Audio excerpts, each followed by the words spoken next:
Hello, all the old friends and new friends. So happy to see you guys here without mask and under the sun. So Hong Kong spirit. So really love to see you all here. So welcome to our panel. So let's have our speakers come in, please.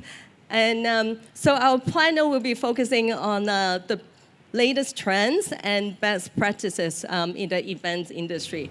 So let me first quickly introduce myself. Thanks to Jasper. So I'm basically not killing the industry, but building it.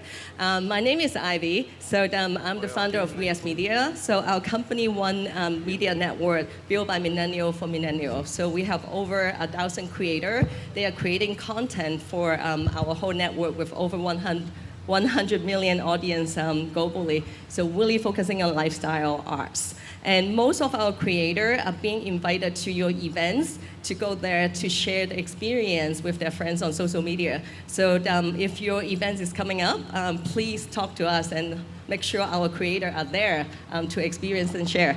So welcome. So welcome to our speaker. So I'm so lucky. So I can be moderate with three gentlemen next to me. So all very good looking. Let me quickly introduce them to you guys.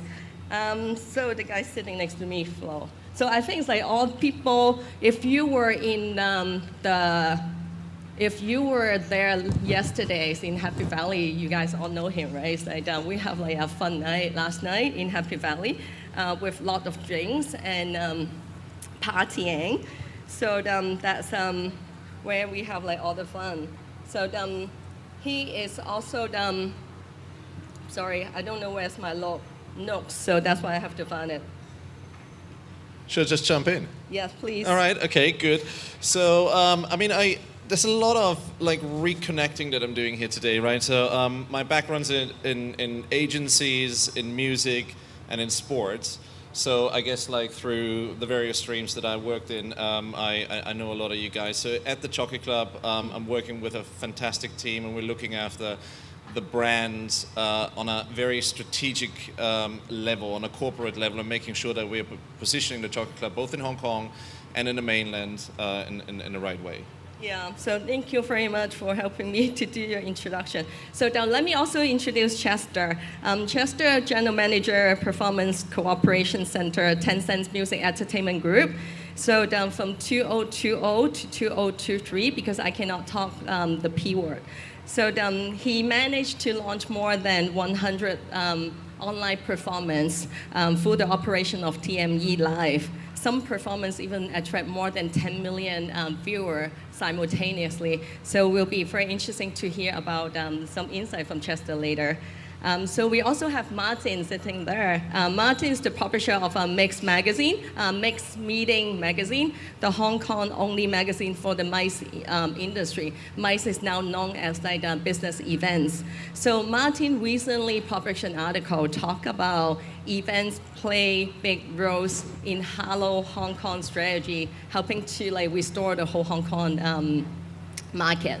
So that's a lot of insight there regarding to the event industry, the latest trends, and the opportunity ahead. So I think it's really good to let Martin to kickstart of your insights and what do you see the trends is coming?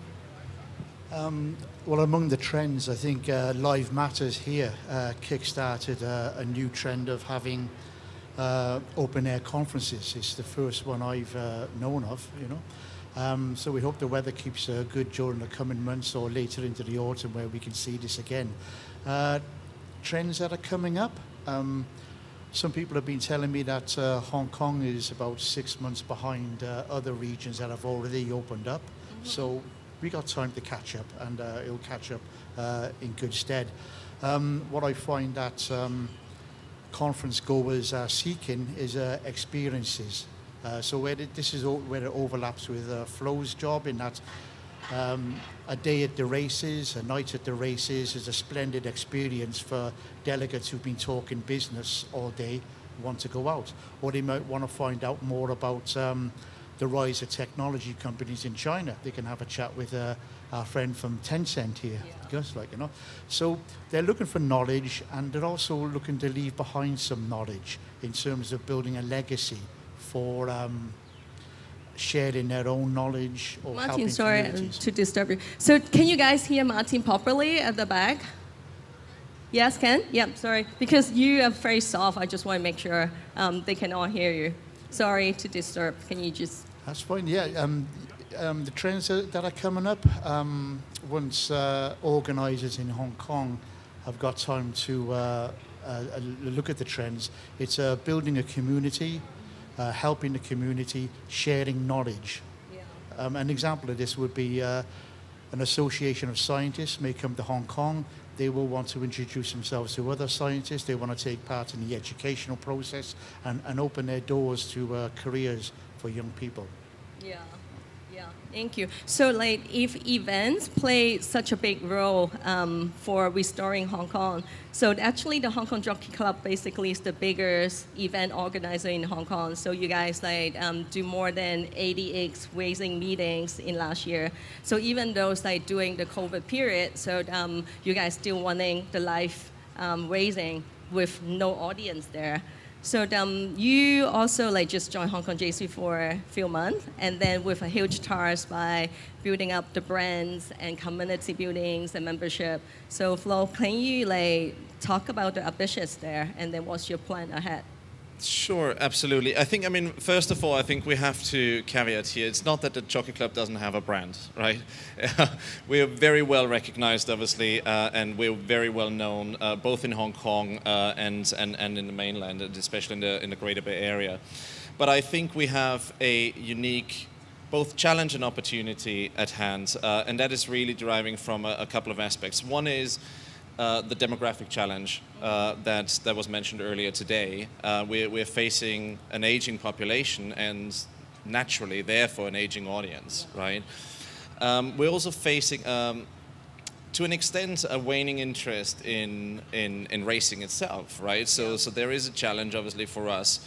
And an opportunity at the same time to reinvigorate the passion, interest for racing and the passion for the equine industry and the equine sports in the first place, right? Then I guess we've also very successfully communicated in the past, but unfortunately slightly siloed, right? And that has led to a somewhat fragmented perception of the Jockey Club as an organization and its brand, right? So some parts of the population know us better for the racing and our events there. Some parts of the population know us better for our charitable efforts.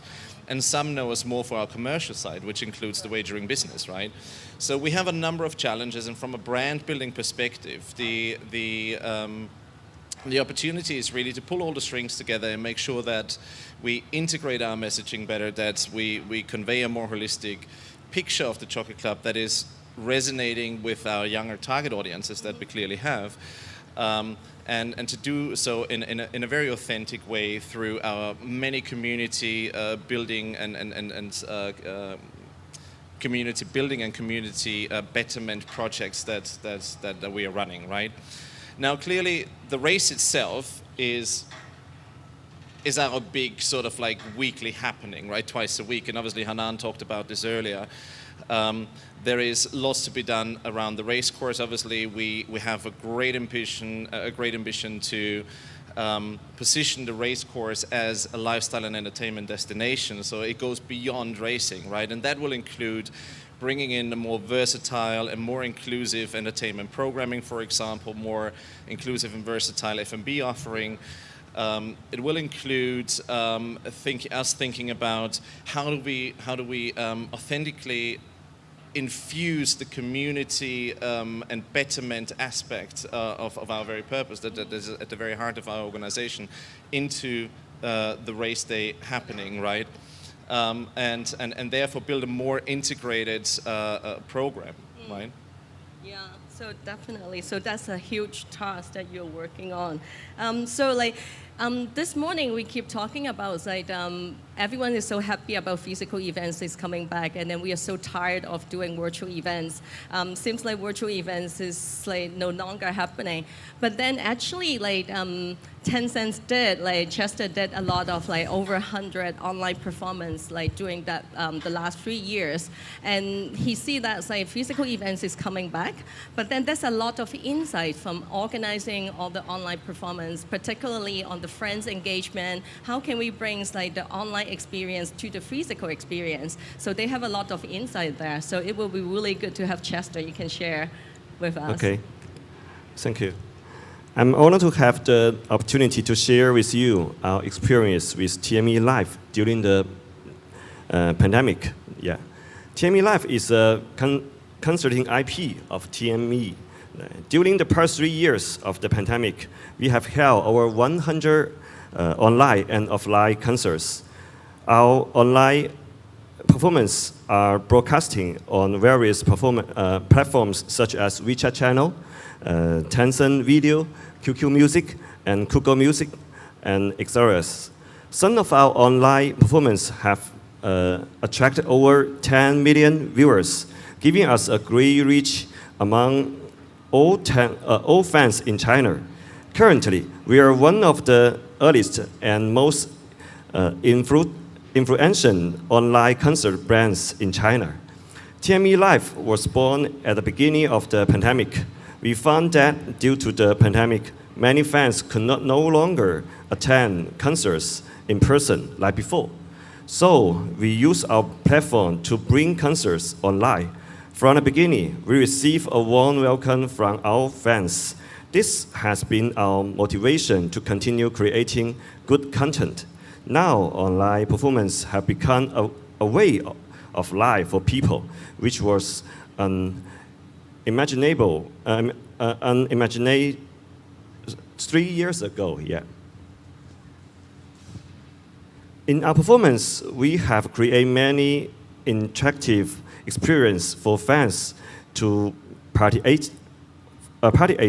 For example, fans can vote for their preferred encore ending song during the performance, and the singer will follow the fans' wishes to perform it. This new experience has broken the traditional form of online concerts. With the pandemic under control, we can clearly feel the rapid recovery of the offline performance market. From live house-dominated markets last year to the rapid approval of various large-scale tours and music festivals, they are now entering people's sights.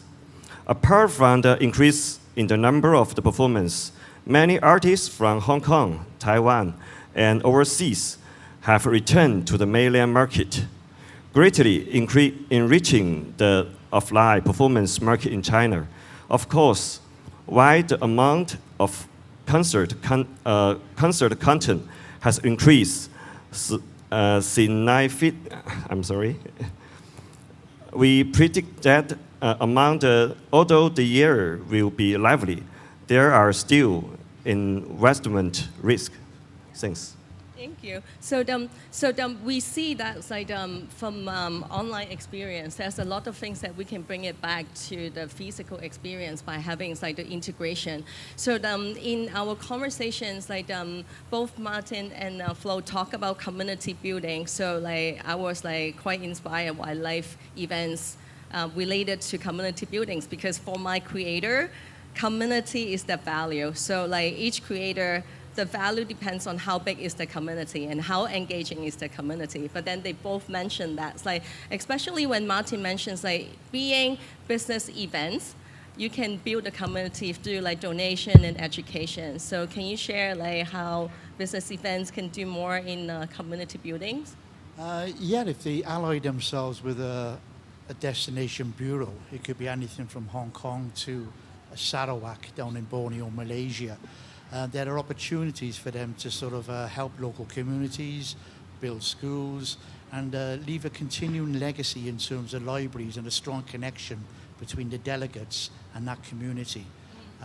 You find this quite a lot in Thailand, and naturally through the hospitality industry, where big name hotel brands will actually, they want a supply of staff or labor. So they want to train chefs, they want to train housekeepers, and they want to source from the local community produce that is sustainable. So when delegates go to a particular hotel, resort, hold their conference, they can also get involved and contribute to that. Yeah, you mentioned like donations, like to leave a legacy when we talk, like. Yeah, Or- it's probably more than writing a check or leaving behind a few iPads. It's about building that relationship and seeing young people come through a career, making a better life for their families, etc. And also, it shows that they're not being helicoptered into a destination and simply going away. They are building a relationship with that community through their suppliers, such as hotels and event organizers. Yeah. So regarding to community, basically, Hong Kong Jockey Club is one of the world's bigger charity donor, and you guys donate a lot. And then it's the purpose for Hong Kong JC is for the betterment of the society. But then as a Hong Kongese, I basically just think that you guys make a lot of money, and then the money just give out to nowhere, not really building the community. And then some of our creators even feel like they don't want to work with you guys because they don't want to help to educate the millennial to do horse racing and betting. So the image is quite negative. But are you guys willing doing a lot on community buildings or? Well, thanks for throwing this at me. You're right. I mean, there is, of course, a challenge with regards to our perception in the broader communities and in Hong Kong, right? The fact that we are an organization that is able to support charitable efforts and projects with substantial amounts of money is actually a good one. We've just, I believe, not quite succeeded yet in telling our story the right way round. Rather than leading with the dollar sign, I think it is really important to lead with the actual action and impact that we're making, right? And this is it all comes down to embedding a new or renewed culture and an expertise of storytelling across the board in a jockey club, in our teams, to make sure that we all lead with impact first, with action first. And yes, there is a lot of money behind that enables us to do so.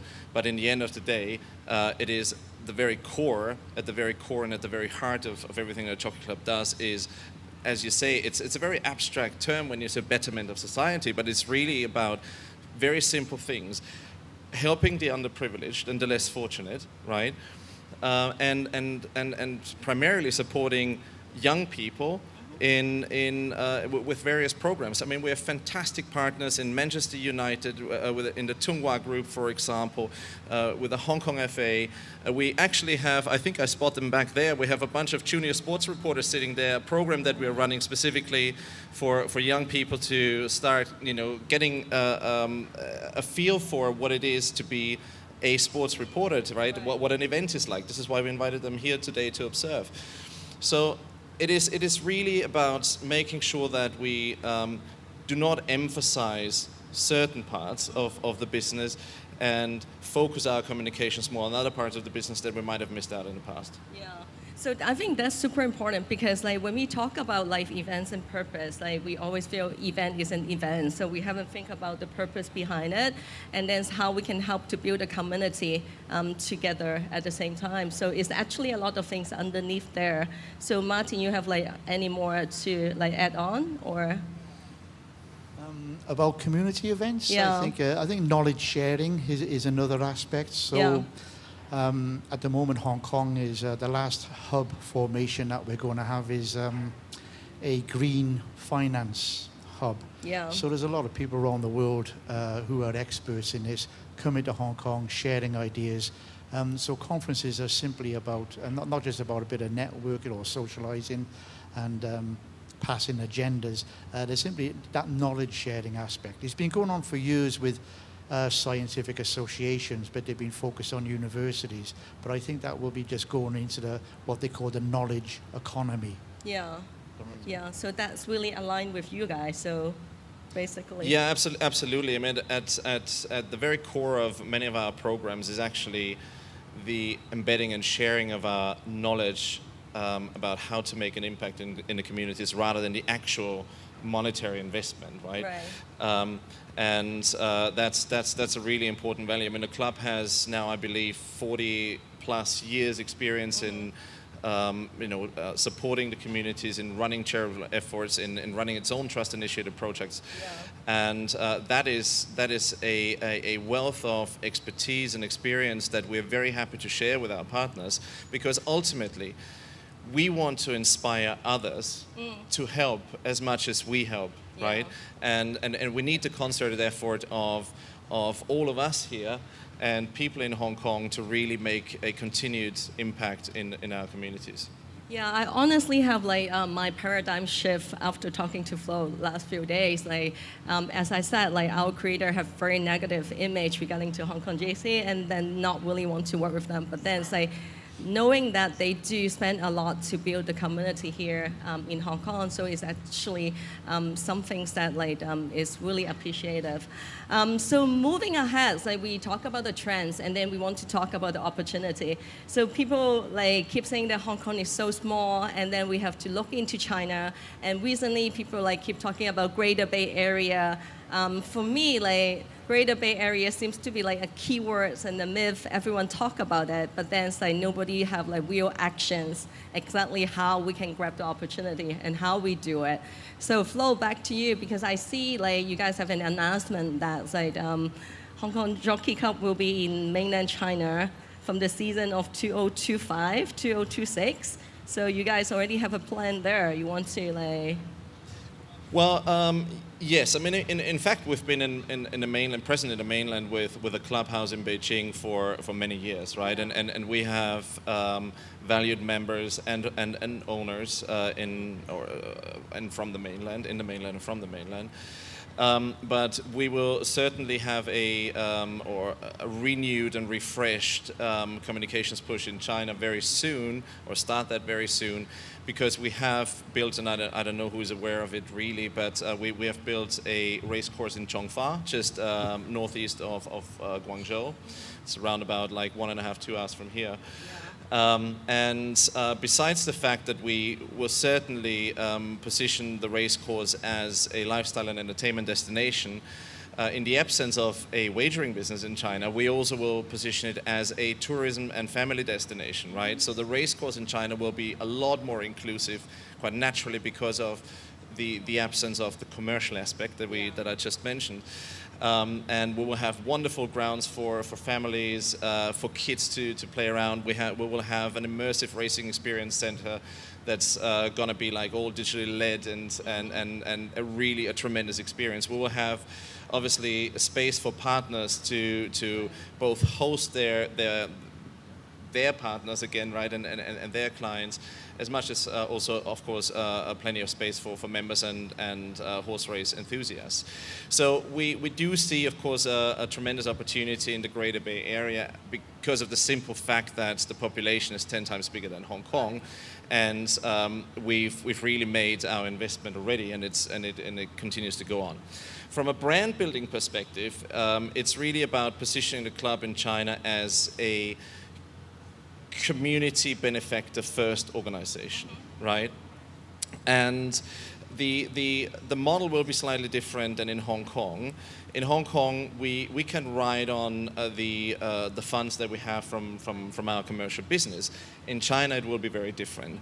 So the membership model in China, to become a member of the Jockey Club, and the values that come with being a member of the Jockey Club in China will also be very different. So we just talked briefly about the sharing of knowledge, right?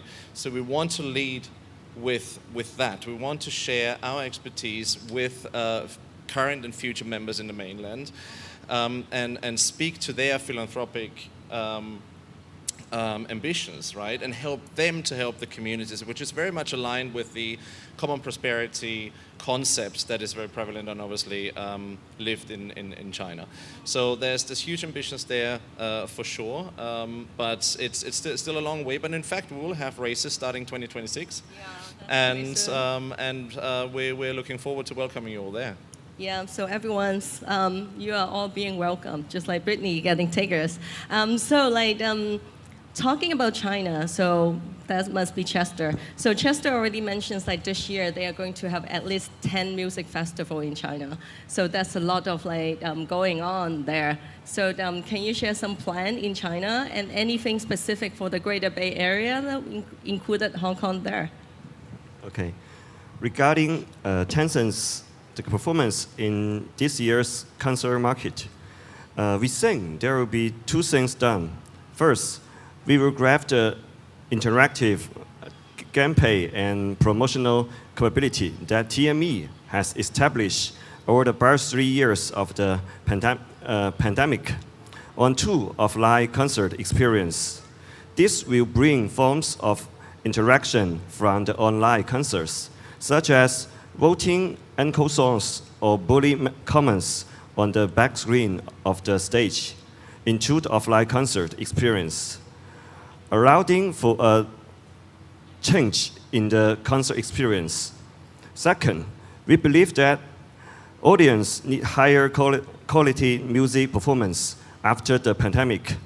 In the context of the large number of performances, traditional concert and contents will face great challenge. Innovation and the courage to create more decorated performance are necessary in order to stand out in this year's very hot concert market. For example, more special content corners designate for artists or explore more IP-related contents with local government to promote local culture. In 2023, we will have many high-quality offline performance and also present more online performance contents. Please stay tuned. Thanks. Yeah, so ladies and gentlemen, if you have like any music or any live performance ideas, please grab Chester after this panel. Thank you. So just talk to him and make sure that like Tencent can be part of it, and then so you guys can work on that. So we want to make this section more interactive. So we want to like, I forgot to let Martin to talk about the Greater Bay Area opportunity for like business events. What do you think? It's quite simple. I mean, you can get a group from overseas. What you're going to have with the GBA is a whole new region, a whole new destination that's marketable across the world for business event organizers. So you can have a conference or trade show at Asia World Expo. Mm-hmm. You can have a leadership team meeting in Zhuhai, and then you're going to gather your groups again in Macau, and hopefully take some groups back into Hong Kong, because there's going to be so much choice of product here. Ocean Park, Disney, the Jockey Club, of course. There will be the airport city that they're developing in terms of restaurants and event space, and extensions at Wan Chai, the exhibition center, HKJC. Yeah. So what you have is a whole little area. The challenge is, are VIPs willing to get off a bus and go through passport control mm-hmm. and immigration and customs, etc., and do it again on the Macau or Zhuhai side? Yeah, I think this is a very great idea, is that we have like a crazy night out here in Hong Kong, and then like having a solid conference in Shenzhen in the morning and go to Macau for some gambling at night again. So I think that would be a very good idea, to have like the whole. Don't go to Macau for gambling. I'm sorry. So where should they go? Well, it's shop in town. It's an official policy in Macau now to discourage VIP junkets and promote the MICE industry. So Hong Kong has got a little competition on its hands, you know? Yeah, definitely. So Hong Kong is facing a lot of like competition here. So I want to open up to the floor to see like anyone have like any questions or any comments or any suggestion to the speaker on the panels. Like anyone's have anything to ask or share, or any ideas to pitch to Chester? Nobody. Everyone's waiting for the cocktail section, huh? Want to close it earlier. So you guys like have any closing thoughts to share with the audience here?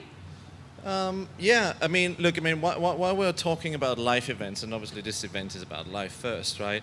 I think we mustn't forget about the fact that if you put the fan and the customer at the center of your thinking and of all your considerations and your planning, you need to make sure that you offer a journey, right? And the journey very likely begins online, then it goes offline, and then it continues online ideally, right?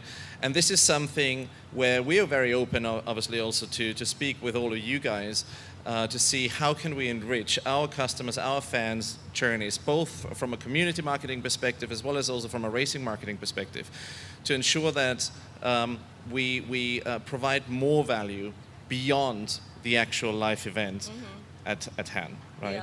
Yeah, I totally agree. Online, offline, and back to online. So Chester, you have like any things to share at last? After the pandemic, the signs of recovery are obviously. We expect to see a more vibrant performance market. Okay, thanks. Cool. So Martin. Yeah, I think, well, a trade show buyer, for instance, will go to the watch and jewelry show or cosmetics show simply to buy product, and he wants a nice hotel, etc. Conference goers are a bit different.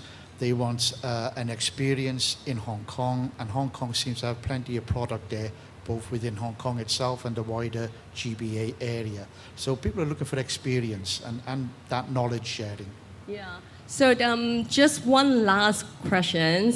As a Hong Kongese, I always ask like, why you guys love Hong Kong?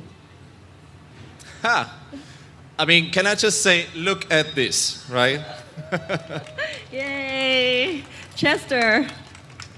Okay, because my home is in Shenzhen, and when I travel around, I always feel Hong Kong is my home. Yeah, thanks. Thanks. Martin. Well, in Hong Kong, you're never far away from a building site. And I'm always fascinated by infrastructure, because that means hotels, convention centers, etc. But that is the quietest building site I've ever heard in Hong Kong. Yeah. Well done, construction guys. Yeah, I love Hong Kong because like we always have this kind of event, and I love Jasper when he come back to have the live events. Like everyone just come out and having fun, cheering up. So this is the Hong Kong spirit. So thank you, you guys.